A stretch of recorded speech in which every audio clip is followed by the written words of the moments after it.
నమస్తే welcome to I dream నేను మీ Madhuri. Diabetes sugar వ్యాధి బారిన పడిన వాళ్ళు వాళ్ళ ఆహారంలో ఎలాంటివి చేర్చుకుంటే షుగర్ని మళ్ళీ రివర్స్ చేసుకోవచ్చు. ఈ చక్కెర వ్యాధిని రివర్స్ చేసుకోవాలి అంటే ఏం చేయాలి, డీటెయిల్గా చెప్పడానికి మనతో పాటు ఉన్నారు బిఏ వెంకట్రావు గారు, ఆయుర్వేదం డాక్టర్. తనని అడిగి డీటెయిల్గా తెలుసుకుందాం. నమస్తే గురుగారు. గురుగారు, మనకి మ్యాక్సిమం షుగర్ అనగానే అసలు తగ్గదు అంటారు, చక్కెర వ్యాధి వచ్చిందంటే అసలు తగ్గదు అంటారు. ఆయుర్వేదంలో మనకి చక్కెర వ్యాధి వస్తే ఒకవేళ దాన్ని రివర్స్ చేసుకోవడానికి, అంటే అది పూర్తిగా తగ్గిపోవడానికి ఏమైనా మందులు ఉన్నాయా? సింపుల్గా చెప్పాలంటే పటిక, ఈ పటిక పొడి చేసి పొంగించాల నీళ్ళల్లో. పొంగించిన తర్వాత దింపేస్తే మళ్ళీ గడ్డ కడుతుంది. ఆ గడ్డ అయిన తర్వాత దాన్ని పొడి చేయాలి, పౌడర్ చేయాలి. ఓకే, చేసి దాన్ని సీసాలు డబ్బాలో పెట్టుకోవాలా. చిటికెడు అంటే ఇట్లా ఇట్లా తీసి ఎంత వస్తుంది అంత, సుమారు 5 గ్రాములు 6 గ్రాములే వస్తుంది. చిటికెడు అంటారు. ఆ చిటికెడు వేసుకోవాలా, నీళ్ళు తాగాల. ఓకే, దానికి ఇంకేమీ లేదు. ఇట్లా 40 రోజులు తినాల. 40 రోజులు తిన్న తర్వాత టెస్ట్ చేయించుకోవాలా షుగర్ ఏ లెవెల్లో ఉందని. అప్పుడు ఇంకా అవసరం అనుకుంటే ఇంకో 40 రోజులు తినాలి. ఓకే, అప్పుడు సరిపోయింది, కంట్రోల్లో ఉంది అంటే మానేయాలి. అంటే స్పటిక అంటే మనకి నార్మల్గా బయట దొరికే తీపి పట్టిక లేకపోతే ఉప్పు పట్టిక? అదే పట్టిక ఒకటే రకం ఉంటుంది. తీపి పట్టిక వేరేగా ఉంటుంది కదా, కండ చక్కెర అంటారు. కండ చక్కెర అది వేరు, పట్టిక ఇది ఉప్పు. ఓకే, క్షార వస్తువుల్లో ఇది ఒకటి క్షారం. కాబట్టి ఈ పట్టికను పొంగించాల, అంటే శుద్ధి అవుతుంది. పొంగించి శుద్ధి అవుతుంది, దాంట్లో ఉన్న దోషం పోతుంది, శుద్ధి అవుతుంది. ఆ పట్టికను పొంగించిన తర్వాత మళ్ళీ ఆరబెడితే అది గడ్డ కడుతుంది. ఓకే, ఆ గడ్డను మెత్తగా పొడి చేసి పెట్టుకోవాలా. చిటికెడు రోజు పొద్దున సాయంత్రం చిటికెడు తినాల. దానివల్ల ప్రమాదం లేదు, సైడ్ ఎఫెక్ట్స్ లేదు, ఏమి ఉండదు, తినచ్చు. సింపుల్ అది, తగ్గిపోతుంది. మేము 21 మూలికలతోటి ఒక ఫార్ములా తయారు చేసాం ఈ షుగర్కే. ఎందుకంటే ఇప్పుడు ఈ సింపుల్గా చెప్తే ఎవరు నమ్మరు. అవును, వాళ్ళకి డౌట్ వస్తుంది. అవును, దాంతోనే పోతుందా, దాంతో పోతే ఇన్ని హాస్పిటల్కి ఇన్ని మందులు ఎందుకు అని అంటారు. కానీ పోతుంది, నమ్మల్ల.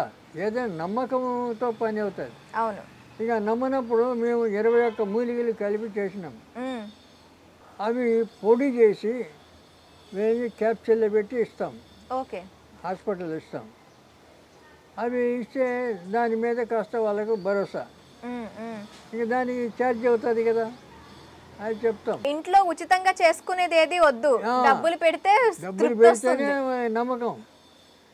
లేకపోతే ఒట్టిగా ఇచ్చినామనుకోండి, ఊరికే ఇస్తే అదేం పని చేస్తుంది, ఊరికే ఇచ్చాడు ఇట్లా మాట్లాడతారు, తేలిక అయిపోతుంది. అలా కాదు. ఇప్పుడు అది ఆ రకంగా మేము క్యాప్సూల్ ఇస్తాము. తర్వాత ఇంగ్లీకి రసాయనం అని దాన్ని శుద్ధి చేసి అదొక మాత్ర, కంది గింజంత మాత్రలు ఉంటాయి. ఓకే, అవి అది ఇది 2 కలిపి ఒక క్యాప్సూల్ ఈ మాత్ర వేసుకోవాలి. వేసుకుంటే ఒక నెలకే ఇస్తాం. నెల టెస్టింగ్ చేసుకోవాలి, కంట్రోల్ అయిందా మానేయచ్చు, లేదా 2 నెలలు. ఓకే, 2 నెలలు తినేయాలి. ఇట్లా ఇప్పుడు వేలాది మందికి ఇస్తున్నాం, మేము పని చేస్తున్నాం. 2 నెలలకు తగ్గిపోతుంది, కంట్రోల్ అయిపోతుంది. అంటే షుగర్ పూర్తిగా పోనే అవసరం లేదు. అది కంట్రోల్ అయిన తర్వాత మళ్ళీ వేసుకోవాలంటారా? మళ్ళీ జన్మలో రాదు, రాదు. కాంబినేషను చాలా గొప్ప మూలికలన్నీ కలుపుతాం, దాన్ని మళ్ళీ రాదు. ఇప్పుడు ఆయుర్వేదంలో ఏ రోగమైనా తగ్గిందంటే అది మళ్ళీ రాదు, ఇది గుర్తుంచుకోండి. ఆయుర్వేదంలో అలోపతి అట్లా కాదు, టెంపరీ, అప్పటికప్పుడు పనిచేస్తుంది. అవును, తర్వాత అది కంటిన్యూగా వస్తూనే ఉంటుంది. కాబట్టి ఇక అందువల్లనే ఇంత బలవత్తరంగా ఉండాలని చెప్పి మేము అట్లా తయారు చేసి పెట్టాం. ఓకే, సింపుల్గా ఎవరైనా చేసుకొని మీ ఇష్టం అని చెప్తాం. పైసలు ఖర్చుగా వేరే హాస్పిటల్కి పోయే అవసరం లేదు. ఇప్పుడు మేము అదే నాటు వైద్యం అనే పుస్తకం రాశాం కదా, ఆ పుస్తకాలు అన్నీ ఇటువంటి చిట్కా వైద్యాలు అన్నీ ఉన్నాయి. ఓకే. ఆ పుస్తకం ఇంట్లో ఉంటే దాన్ని చదివి ఆ రకంగా ఉపయోగించుకోవచ్చు. మరి ఇప్పుడు మాట్లాడితే అంటే పరిగెత్తారు హాస్పిటల్‌కు. అది తప్పది. ఇప్పుడు నిన్న మొన్న పేపర్‌లో చూస్తుంటా. పురిటి నొప్పులతో తాళలేక నది దాటి ఎడ్ల బండిలో తీసుకొని వచ్చినారు. ఇవన్నీ ఎవడు చెప్పాడు?